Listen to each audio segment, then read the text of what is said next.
I'm Joni Patry, and welcome to my YouTube channel. Today I'd like to talk about the month of March, what we can expect from the predictions of the planets. One thing that I'm really big with is always looking at eclipses. And you see, we just had a major solar eclipse on February 26th. And when we have eclipses, their remnants of what they cause exist for a long, long time. Actually, they influence the entire year.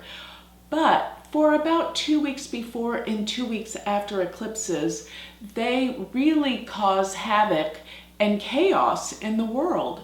So many times you're going to see even earthquakes and just people being irrational, and just dangerous things really do occur around the time of eclipses. Because what happens is the light of the sun or the light of the moon, whether it's a solar or lunar eclipse, is obliterated. And what that means is in the darkness, some secrets and some truths come out. So you're going to see a lot of truth that's being revealed, but many people just simply cannot deal with it or won't believe it, even though the facts are out there. But let's talk about how this eclipse is affecting the United States, because when I look at where this eclipse is falling in the United States chart, which I used July 4th, 1776, around 6:30 p.m. in Washington, D.C., you're going to find that the moon is around 7 or 8 degrees of Aquarius in this chart. And there is where transiting Ketu is during this time of the eclipse. And what this means is the moon in the third house of this chart. Well, the third house is all about communication skills. It's about how we relate. It deals with anything that connects people, such as the internet, such as social media, such as news, television, radio, anything that gets information across the world. And as you can see, the media is a mess right now. Some say, it's fake news, some say it's not, and even on YouTube, you see so many things that are untruths.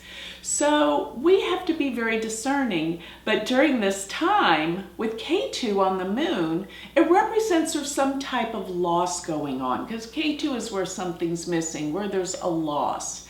And so there's something to say about that the media is definitely going through a transitional change. Now, the moon in this chart rules the 8th house of endings and change, major change. And Ketu means this whole thing is going to be reinvented, how we communicate with one another through all these means of the media. So a lot of things are being projected and a lot of things are so confusing, but there is this deep sense that something isn't right, that there is loss going on. And the third house does also deal with transportation and travel.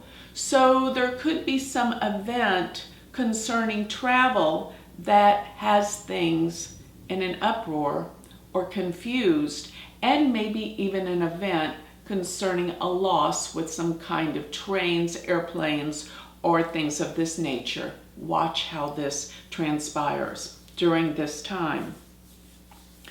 Now, after I was really contemplating how everyone is behaving and how people are so angry and distraught still over this political election, things are still in an uproar.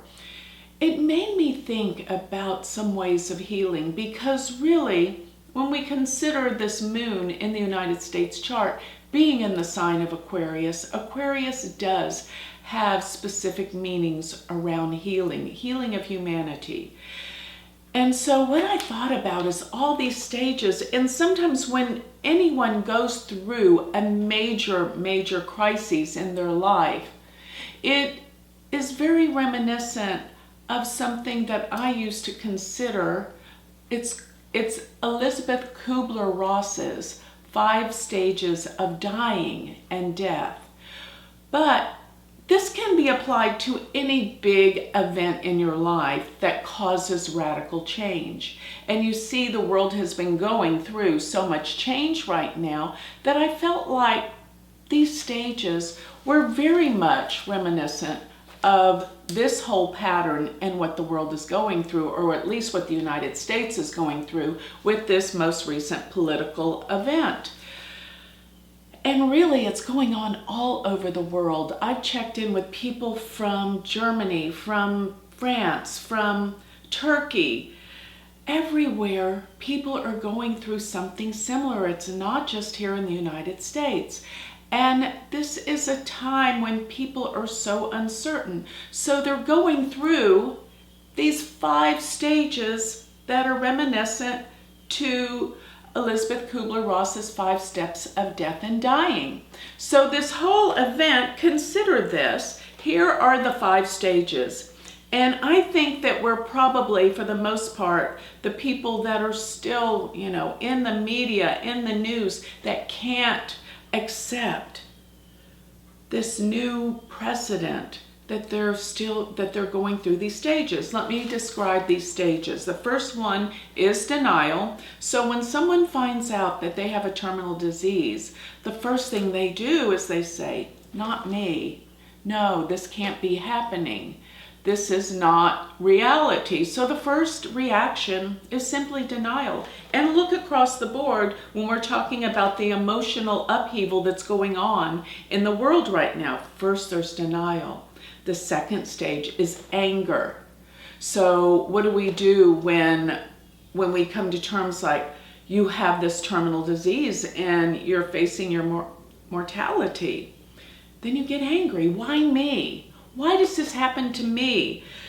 And it's so upsetting that people get really angry. And you can see that this was the result of what happened during the time right after the disbelief of the denial. Then the anger sets in. But the next stage, the third stage, is called the bargaining stage. And it's like when you find out you've got a terminal illness. Or, you know what, this can be applied also to divorce or any major issue where you go through this emotional pattern. The bargaining is, oh, I will change my diet, I will change my life if I am given one more or a few more years. Just you start to bargain with God. Help me, I can change, I'll do anything. But the fourth stage is depression. And I kind of get a sense that right now that is the stage that we're in. There's the depression, there's the sadness. It's like, yes, we've gone through all the other stages, but we feel depressed about the result. But there's many times that there can be jumping back and forth from the depression to the anger to the bargaining. It doesn't always follow in this pattern, but the end result is always the end result. And the end result after the depression, where you start to give up and you come out of it, it's acceptance.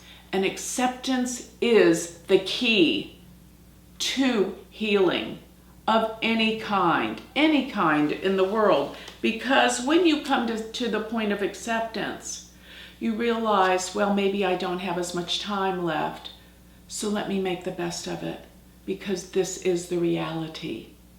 And I love the fact that acceptance, in a way, is very reminiscent of the emotion of forgiveness, because forgiveness is when you come to this point where it doesn't bother you like it did before. It doesn't push all those anger buttons and all this hostility. And this is what our world needs to come to right now. Otherwise, these eclipses and patterns that are shaking things up are going to destroy us and the world. And you don't want that. So when I think about Vedic astrology, I always think about moksha. Moksha is spiritual liberation from this world. And ultimately, that does kind of equate to acceptance. Because when I think about this, I think that everyone has to come to a point where they accept things. You see, the moksha houses in astrology are 4, 8, and 12. These are the houses that are relative to the water signs in astrology. The 4th sign, Cancer, the 8th sign, Scorpio, the 12th sign, Pisces. Therefore, these are the houses that give us spiritual liberation from this world. And they deal with water signs, which deal with emotion, which deal with our feelings. And when we can heal the emotional body, that's when we are free. That's when we have the spiritual liberation from this world. But as long as we stay connected to the past and the hurts, the resentments, the attachments to the past, we never heal, and we never will experience moksha, which is liberation. So this is so important, because where I'm going with this is we all have to come to this, regardless of this political nonsense going on. We all have to come to this state throughout the many stages in our lives where we have to detach from the past, because the past, when we live in the past, we're stuck, and we will never, ever achieve the goals that we want. So letting go of the past, letting go of the resentments, are what are going to heal our life and heal everyone around us, our life, and bring us to a point of freedom where you're not upset and angry and hurt. So we must get rid of our expectations for others, because we cannot change other people. And we have to come to a point where we accept things for the way they are and work with it so that we can make the best of what's happening. And always remember that all of this deals with letting go of feelings that make us stuck. So what I want to say is, many times disease can occur due to blockages in the body that are due to emotional hurts that we're attached to and can't let go of. This destroys a body. But going on to the political thing of what's happening right now, people are over the top emotional about this. And what I want to inspire people to do is to understand that this is all in the laws of karma and nature. Nature is the force that brings balance to this world. And if you'll just look back with me for a moment of the political patterns, when we had Bill Clinton as president, this is when the liberal side expanded and grew. And this was a part of the government of the US.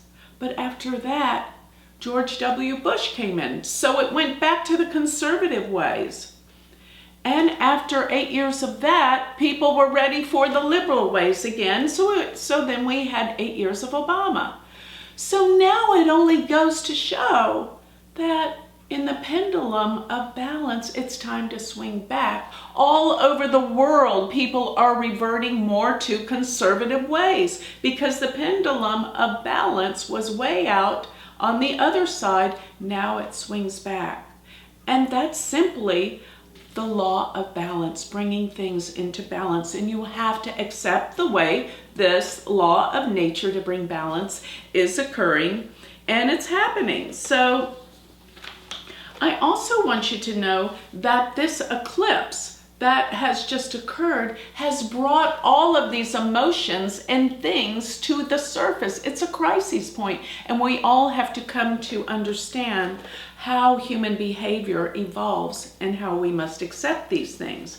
So I want to talk about this month in terms of Uranus is at the very last degree of Pisces, the very last, not only the last degree of a water sign, which is Gandanta, which literally means drowning.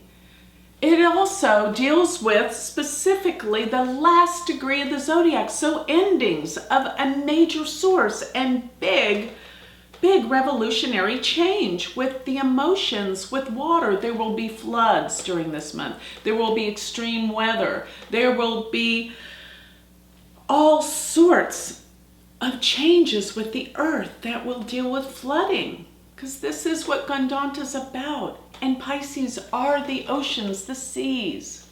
This is an extreme scenario and situation. Another thing I want to talk about, as Uranus is right there at 29 degrees of Pisces, we have Jupiter that's been in the last degrees of Virgo. They've been in opposition, and throughout this time, the stock market has been going off the charts.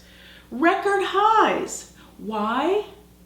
Well, I figured it out. I was looking at the chart from the New York Stock Exchange when it first began. The moon in that chart is at 28 degrees of Pisces, where Uranus has been stationing opposed, where Jupiter was stationing at 29 Virgo, which made the stocks go sky high. Will it stay there? Probably not. This is probably the high. It will revert again in the fall to a high when Jupiter crosses over that 28 degree mark again in Virgo.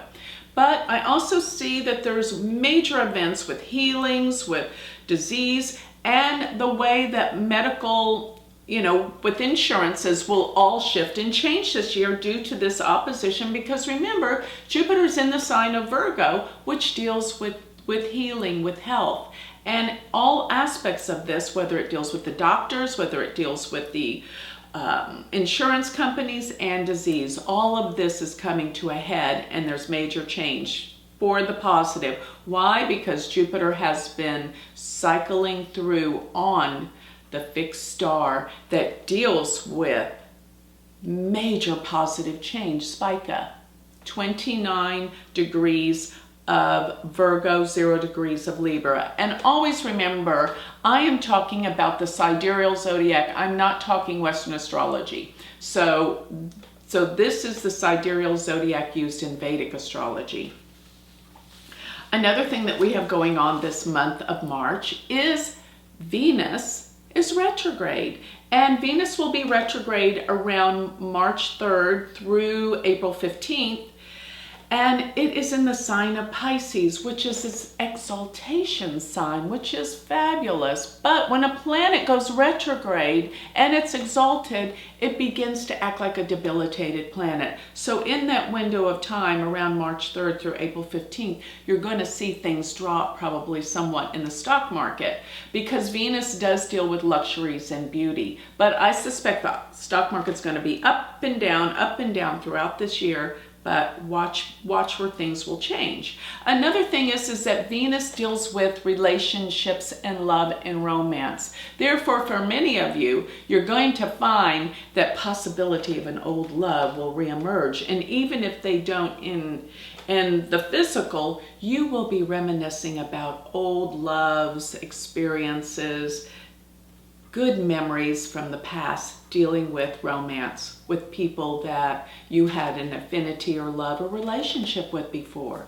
This is a time when Venus, the aspects of it go backwards. So you start looking at the past, and hopefully this can bring a healing and maybe even a new romance. But generally, when you get into a romance when Venus is retrograde, it doesn't usually last, but it can. All depends on your personal chart. So another thing that's happening this month is Mars will be in Aries, and it is conjunct Mercury. So this creates more arguments, more fighting, more contention, more anger. So it's not a good time to get into an argument, because things will not end in a good place. And generally you can see a lot of losses around friendships and people and confusion because of so much anger. Because Mercury is communication, Mars can deal with arguments. So watch that. And additionally, I noticed that Mercury for this month is really placed poorly, because it not only is aspected by Mars, it's aspected by Rahu, and this can make for Mercury is afflicted. So it deals with all forms of communication, signing contracts, agreements. Be careful and be aware, because the outcome could be very difficult in these areas. So people are going to be more aggressive, and there's going to be more anger, and there's going to be more fighting. And I noticed there could be some attacks in the United States based on the placement dealing with enemies. Mars can deal with enemies and attacks. So things need to be put in perspective and in control. I want you to be aware that the sign Aquarius, as well as the sign of Aries, has some difficulty in terms of malefic planets aspecting these signs. So if you have major planets in Aries or Aquarius, this can be a frustrating month where you feel like you're arguing and fighting and never moving forward with these kind of planets. Or either you could have a deep sense of loss and possible depression. Remember that it's temporary and it will end. And do try to find a healing. Try to find a sense of acceptance, of healing within your own life. Because remember, these planets definitely spur on what's happening out there in the world. But ultimately, it's all fabulous information for you to look more within yourself to see what needs to be changed and healed. And what you're going to find you must come to through all of these emotional events in our lives, that when you come to the point of acceptance, then you're healed. Then things in your life will only improve, get better, and ultimately bring you to your sense of peace and happiness. And that is what we want for the world. So with that, I'd like to close. If you'd like more information, you can always go to my website, which is galacticcenter.org. Or if you would like to study Vedic astrology with me, you can always go to my university, which is University of Vedic Astrology.com. Thank you.